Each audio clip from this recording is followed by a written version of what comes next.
TC number 347, 5 seconds. Start.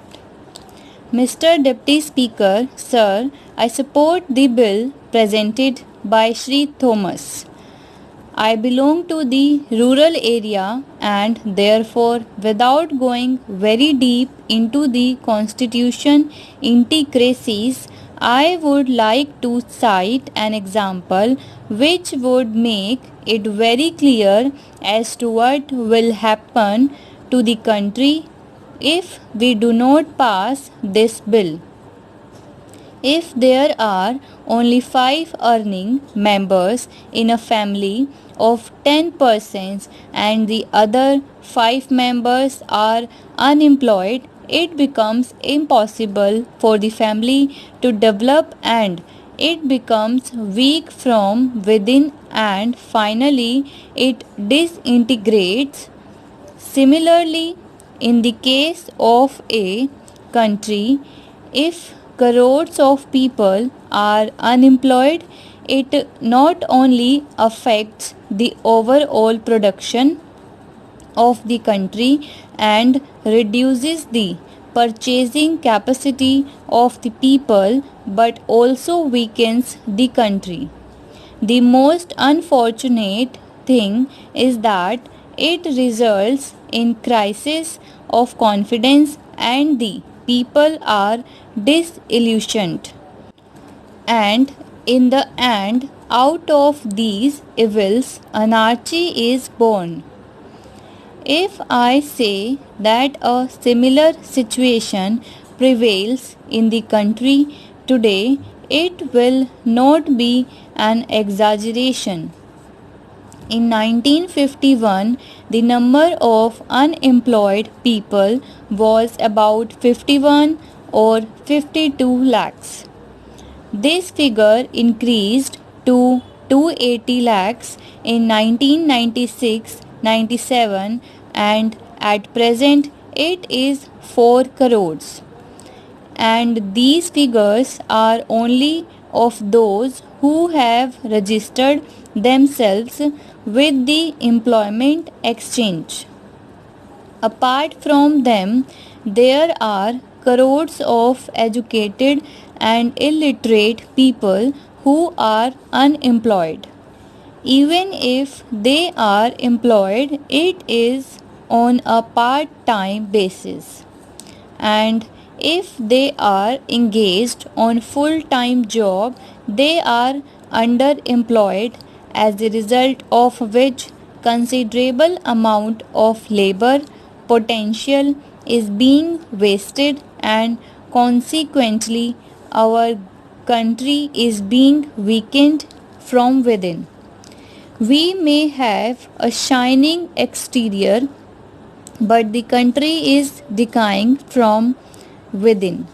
This is because only a handful of people have reaped the benefits of the 5-year plans and the rest of the crores of people have been deprived of it. The fruits of independence have not reached the Harijans and other weaker sections of the society. Even after 40 years of independence, there is an extraordinary gap between the rich and the poor in this country. We have, on the one hand, a handful of people enjoying unlimited pleasures, and on the other, there are crores of people leading a life poverty and deprivation. The benefits of development have not reached them, and as a result of which, even after 40 years of independence, 42% of the people are living below the poverty line.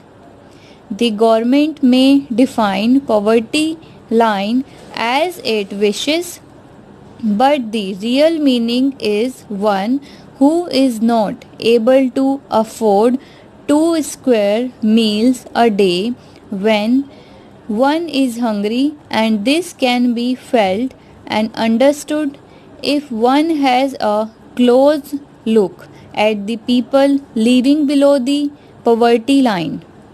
It means not being able to afford medicines or medical aid. Living below poverty line means to be born under the open sky and to die like a worm. This is the definition of those living below the poverty line. Even after 40 years of independence, India is a country which is divided into two separate classes. On the one hand, there are a handful of people who are immersed in the life of earthly luxuries, and on the other, vast multitudes of people are leading a life of helplessness and deprivation. The government may claim that many programs have been implemented for their welfare, and there are also programs for providing self employment to the educated youth. If all these programs are evaluated, the conclusion is that the funds allotted for them are not utilized properly. You expect that a certain number of people would get employment opportunities by the aforesaid programs, but the results achieved are not to the desired extent. The funds are pocked by those who are responsible by their implementation, and the real beneficiaries are thus deprived of those funds.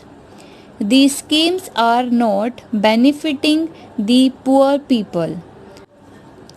But the irony is that if some individual, organization, group, or a certain section of society or community raises its voice in protest, you make allegations without giving a thought that these people are creating uproar everywhere.